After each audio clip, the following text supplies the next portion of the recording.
ప్రభుత్వం కూడా ఎందుకో మరి మీనమేషాలు లెక్కేసి నేను ఇవాళ చూశాను ఆయన ఇచ్చినటువంటి రిపోర్ట్లో కంప్లైంట్లో క్లియర్గా నన్ను సుబ్బారెడ్డి గారు అబ్బాయి విక్రాంత్ రెడ్డి గారు జగన్మోహన్ రెడ్డి గారు ఇంటికి తీసుకెళ్లాడు.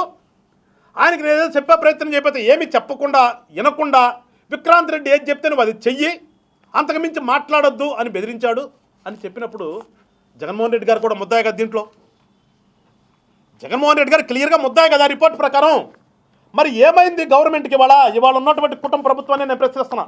కూటమి ప్రభుత్వంలో భాగస్వామి అయినప్పటికీ కూడా కూటమి ప్రభుత్వంలో నీ కేసు రిజిస్టర్ చేసినటువంటి ఆ అధికారిని నేను ప్రశ్నిస్తున్నా.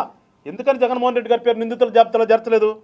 A1 Vikrant Reddy, A2 Vijayasai Reddy, A3 Sarath Chandra Reddy, A4 కేవీపీకే Sridhar chartered accountant batch, A5 Aurobindo.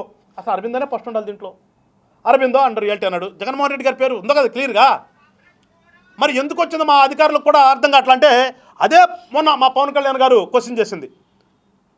అధికారులందరూ వారసత్వంతో ఉన్నారు, ఆ వారసత్వ వాసనలు తగ్గించుకోండి అని ఆ రోజున చెప్తే దాన్ని ఏదో అనిత గారికి ముడిపెట్టి ఏదేదో చేశారు. తర్వాత వాస్తవం ఏమైంది ప్రజల్లోకి వచ్చింది, వాస్తవాన్ని గ్రహించారు, బూమ్రాంగ్ అయింది, వాళ్ళందరూ కూడా నోరు మూసుకున్నారు.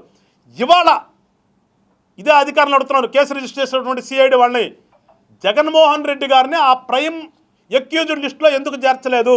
ఆయన కూడా ముద్దాయి కదా క్లియర్గా దాంట్లో. ఆయన కదా బెదిరించింది ఇంటికి వచ్చిన అతన్ని. వీళ్ళు విక్రాంత్ రెడ్డి చెప్పింది కూడా అదే కదా, విక్రాంత్ రెడ్డి పలానా అంటే ఇది మొత్తం కూడా జగన్మోహన్ రెడ్డి గారికే చెందుతుంది, కాకపోతే బినామీకి ఇట్లా చేపిస్తామని క్లియర్గా చెప్పారని కూడా చెప్పాడు కదా. అలాంటప్పుడు ఆయన ఎందుకు చేర్చలేదు? ఖచ్చితంగా జగన్మోహన్ రెడ్డి గారు దీంట్లో ప్రైమ్ ఎక్యూజ్డ్గా ఉండవలసినటువంటి ఆవశ్యకత ఉంది. ఆ రిపోర్ట్ ప్రకారం ఖచ్చితంగా వెంటనే సిఐడి వాళ్ళు మళ్ళా ఆయన ముద్దాయి లిస్టులో చేర్చాలని చెప్పేసి జనసేన పార్టీగా నేను అడుగుతున్నాను ఇవాళ. ఇప్పుడు దాని మీద కూడా సెలవుల పాలన చేస్తున్నారు.